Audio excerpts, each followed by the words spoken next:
कई समाज कल्याण की योजनाएं हैं जिनको मैं साझा करना चाहती हूँ आपके साथ। आपके हित की बात है, मैं उम्मीद करती हूँ कि आप सभी ध्यान से सुनेंगे।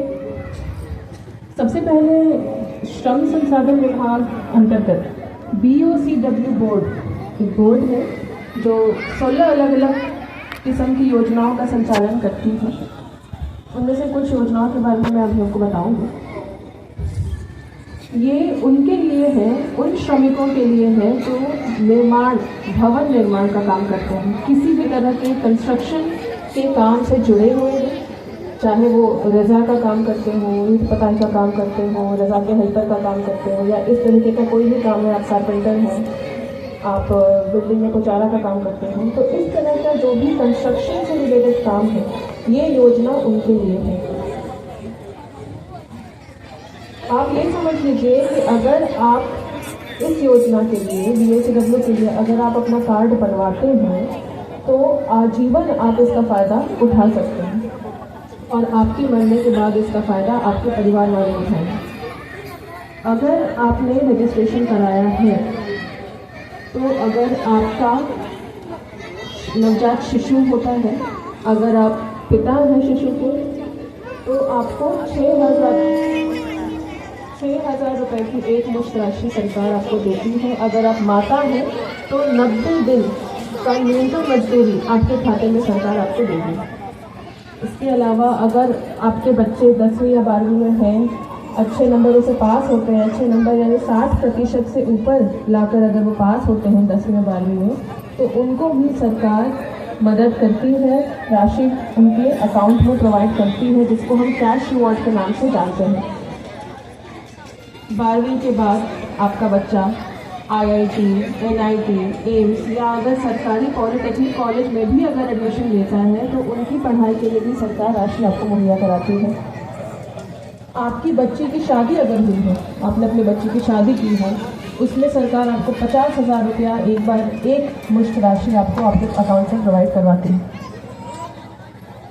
आपके जीवन में आप कुछ भी बड़ा कर रहे हो, आपने घर बनाया है अपना, 20,000 रुपया सरकार आपको देगी। आप साइकिल खरीद रहे हो, 4,000 रुपया सरकार आपको देगी। इतनी सारी योजनाएं इसके अंदर है। उसके अलावा अगर आप 60 साल के निकट हैं, अगर आप 59 साल के हैं, आपको ध्यान देना है कि आपके कार्ड का नवीकरण यानी रिन्यूअल हो चुका हो, तभी आप पेंशन के लिए भी एलिजिबल रहेंगे। सरकार 1,000 रुपया मासिक पेंशन सभी BOCW कार्डधारियों को 60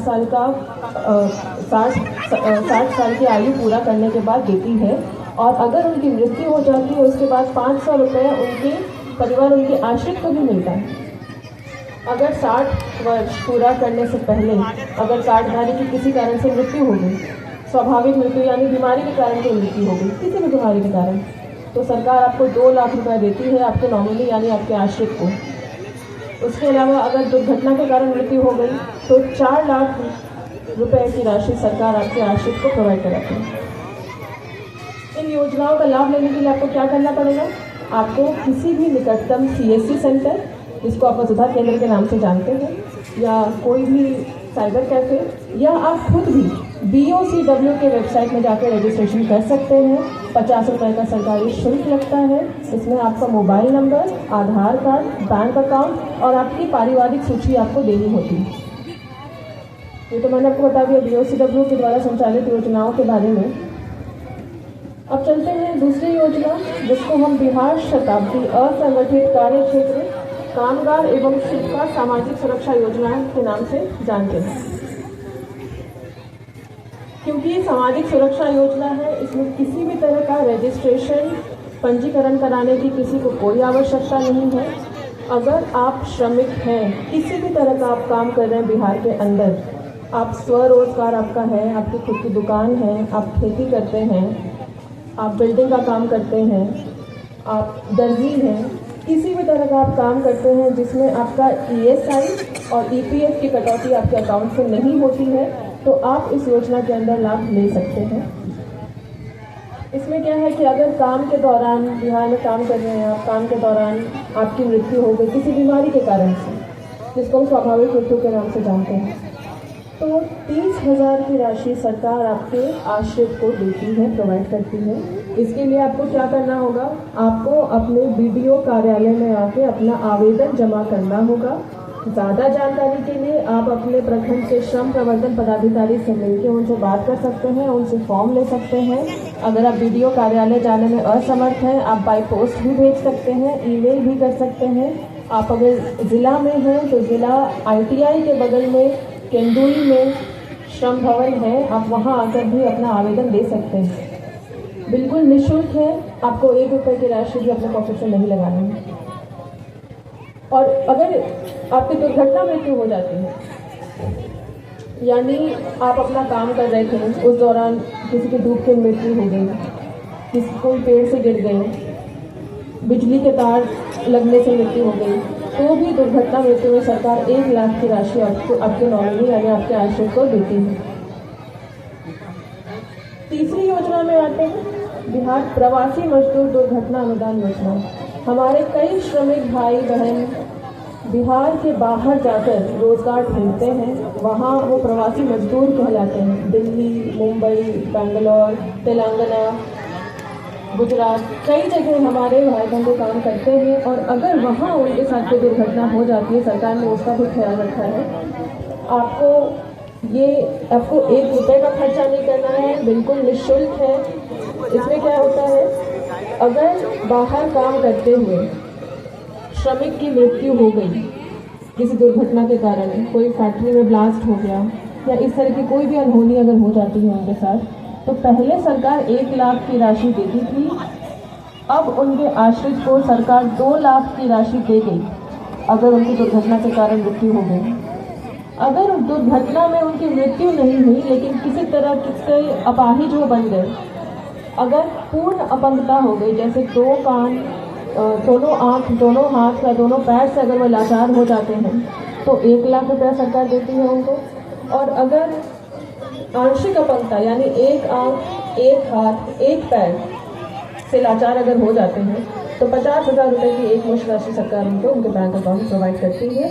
इसके लिए भी आपकी बहुत सुगम प्रक्रिया, बहुत सरल प्रक्रिया है। आवेदन आप अपने बीडीओ कार्यालय में जमा कर सकते हैं, आप अपने श्रम प्रवर्तन पदाधिकारी के पास जमा कर सकते हैं, या आप जिला में श्रम अधीक्षक के पास भी जमा कर सकते हैं। इन योजनाओं के अलावा एक और केंद्र सरकार द्वारा प्रायोजित योजना है, नई योजना है, जिसको हम ई-श्रम के नाम से जानते हैं। गया जिले में अब तक 11.5 लाख से भी ज़्यादा ई-श्रम कार्डधारी हैं। ई-श्रम सरकार के द्वारा एक नई स्कीम है। इसमें वो एक तरीके का डेटाबेस, एक डेटा तैयार कर रही है हमारे जितने भी श्रमिक जो पूरे भारत में जाकर काम करते हैं। इसके अंदर कौन एलिजिबल है, वैसे श्रमिक जो किसी भी तरह का काम करते हैं लेकिन उनका ESI और EPF नहीं कटता है, उनके अकाउंट से अगर नहीं कटता है तो वह ई-श्रम में अपना रजिस्ट्रेशन करा सकते हैं। निःशुल्क रजिस्ट्रेशन है, किसी भी CSC या वसुधा केंद्र में जाकर आप अपना रजिस्ट्रेशन इसमें करा सकते हैं।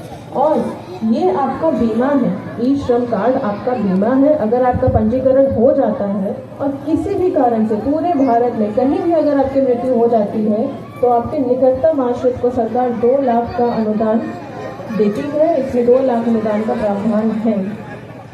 इसमें ऑलरेडी कई सारे लोग रजिस्टर करा चुके हैं और मैं उम्मीद करती हूँ कि आप सभी जो भी श्रमिक हैं जिनका ESI EPF नहीं कट रहा है, आप अपने निकटतम वसुधा केंद्र में जाकर इसका रजिस्ट्रेशन कराएं। ज़्यादा जानकारी के लिए अपने प्रखंड के श्रम प्रवर्तन पदाधिकारी से मिलें या जिला में श्रम अधीक्षक से भी आप कॉन्टैक्ट कर सकते हैं। इसके अलावा अगर आपको और कुछ पूछना हो तो हम यही है, मेरी ओर से इतना ही है। धन्यवाद।